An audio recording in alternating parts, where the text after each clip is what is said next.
Okay, so let me see if we're on the same page. We have Kiel, who is after me for his plan to jump out of this world so he can revive his girlfriend, being pursued by this priest, monk, android, who for some reason has it out for me. Then we have this guy, who may be on my side since he went after the android, but may also just be protecting his precious resource, even though we have no evidence saying otherwise. I didn't say everyone. We still don't know anything. I don't know how much about the android, and especially that paladin with the freaky blue powers. But if even Kiel can't beat the android, then I'm screwed, unless that paladin returns to save me. True, but still, the tactic of separating me from you is going to keep on ruining me unless I can become more powerful on my own. Well, now that I'm officially level 90, I'm hoping to receive an invitation from Rathian. Yes, him. I hear he's been helping players with some legendary upgrades in exchange for doing some serious quests. The key word here is legendary. If I can get myself a legendary item of some kind, maybe I might stand a better chance. So, until we officially get into contact with Rathian, we must keep doing what we usually do. Exactly. Come on, I got a good one we can do.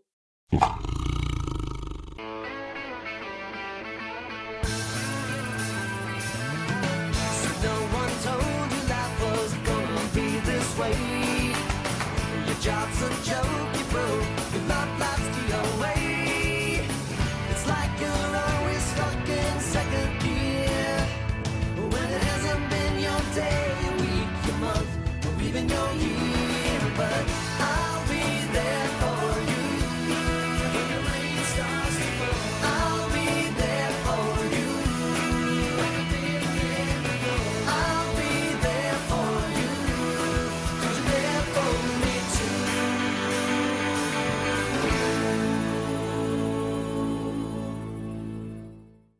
Welcome back to a brand new season of The Media Hunter. Now, for those of you who follow me on Twitter or even YouTube, I may have mentioned that I was going to start off with an anime from the Jungle Emperor Leo franchise. Well, I was, but then I found this. Cinderella Once Upon a Time in the West, or as it's commonly called, Cinderella 3D. Being released toward the end of last year, my curiosity got the better of me and I had to check it out. Now, this doesn't mean I'm not going to do Leo anytime soon. Heck no. He's next on my list of things to do. So I apologize for another delay, but it'll be worth it. For now, let's get this out of the way. Now, there's not a whole lot on this film that I can find, other than Anchor Bay Entertainment and Bach Films had involvement with this. And as you might already tell, it has a Western setting and uses animal characters. Now, some people were skeptic about it, but honestly, if Disney's Robin Hood has taught us anything, is that it doesn't matter if you use anthropomorphic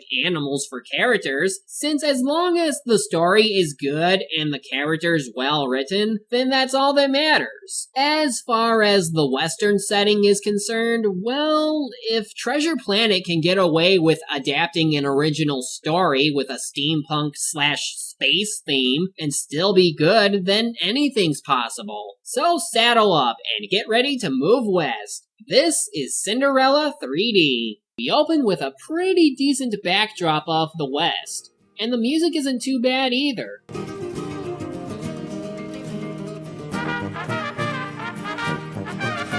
Nice mix of traditional, Western, and Mexican instrumentals. Then we have our narrator/secondary main character of the movie, Little Cloud, who is Anyway, he tells us how his land got turned into a western town, despite it being called a city, by someone named Felicity. And guess what? She's the evil stepmother of the film, but also the tyrant who accepts mandatory offerings from everyone living here to see who can marry her daughters. Which makes me wonder, why would anyone live here? She's a terrible person and deserves to be left to the tumbleweed.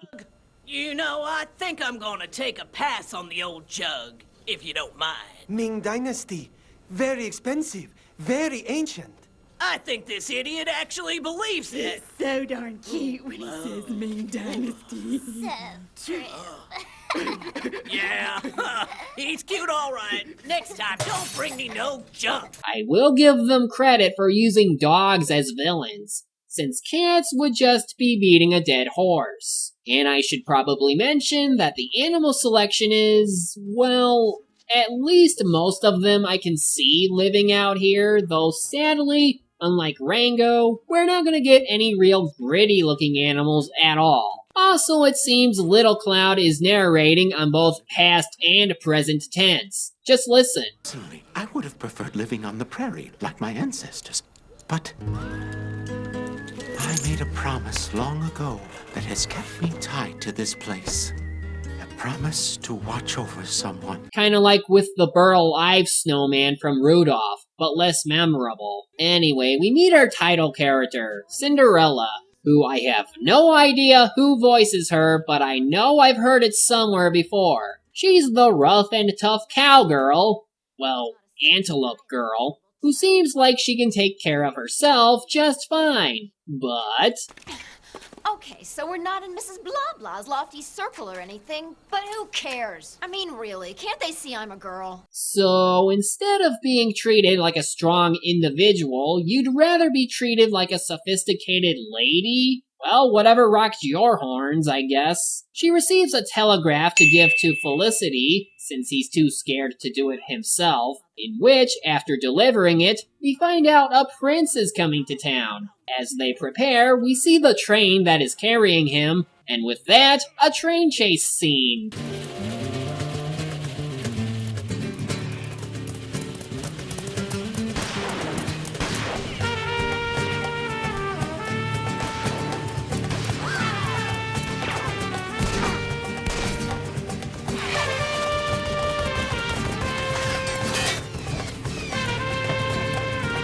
Oh boy, where to begin? First of all, the music here does not fit the mood at all. This is a chase scene. It should sound something like this.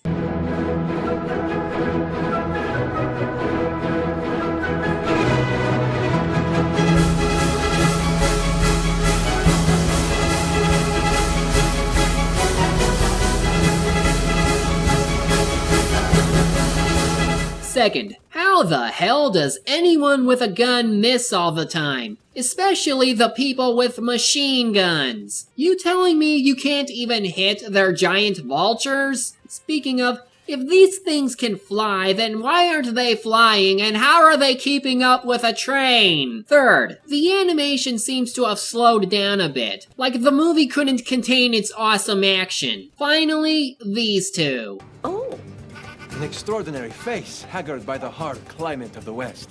Very authentic. Meet the Duchess Morpheus and her son Prince Vladimir. I won't ask who the father was or how a bird gave birth to a mammal. What I will question is how they can act so calm when they're being robbed by pirates? But yeah, what if they get caught? Then what? Tell me, I don't understand a word you're saying, my friend.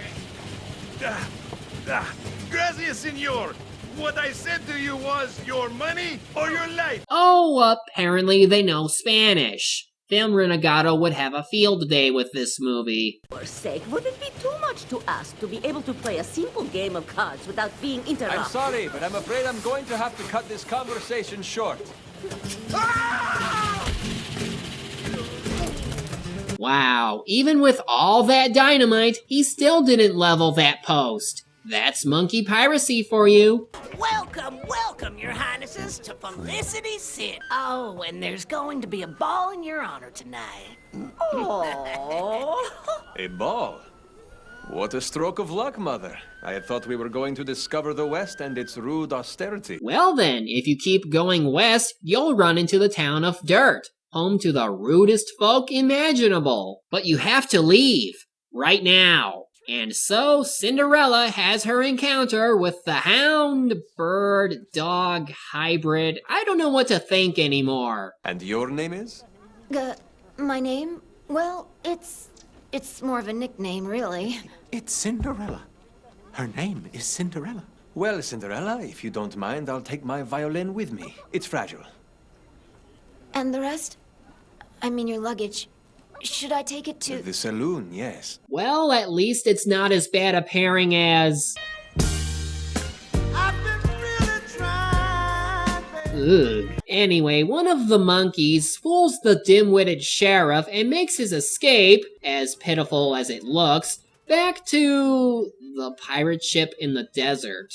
What? Where we're introduced to Captain Barbazul, who also knows Spanish. Brainless, good-for-nothing idiots! You're not even capable of attacking a stupid train!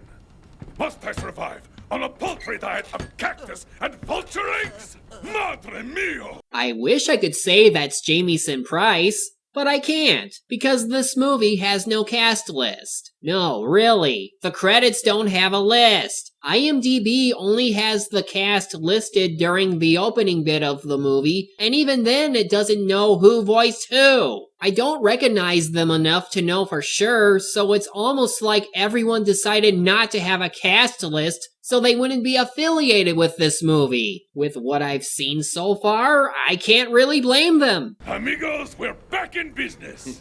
Here, take this, amigo. That's for bringing me the good news. Thank you, Hefe. And that's for getting caught by the stupid sheriff. What are you waiting for then? Go there and find them! Andale! As for Cinderella, she tries to pull off the lady look, only for the stepsisters, Melody and Harmony, to come in and get her into trouble. So Cinderella gets kicked out, which means she doesn't get to go to the ball. Then again, why would you want to? I think I traveled all the way across the country just to hear this. Black widows, go and get some big wild flowers. Poppies. If you go out to the fair, yes, please bring me pretty poppies, or I'll shave off. Yeah, where's Cowboy Cookie when you need him? Cowboy Cookie, the ladies really love him. Cowboy Cookie, the best you ever saw. Cowboy Cookie, the bullies they don't care. Cowboy Cookie, By the way, the dumb dogs here are both called Bob. Yeah. Anyway, we see Cinderella at the gravestone of her mother, I guess. And this is pretty much the only instance where we even know her backstory and why Little Cloud watches over her. And because he's essentially the fairy godmother of this movie, he says he's going to try and get her to the ball. Thus, we see why he'll never be as cool a shaman as Thrall. Maybe you should cut back on the cactus juice.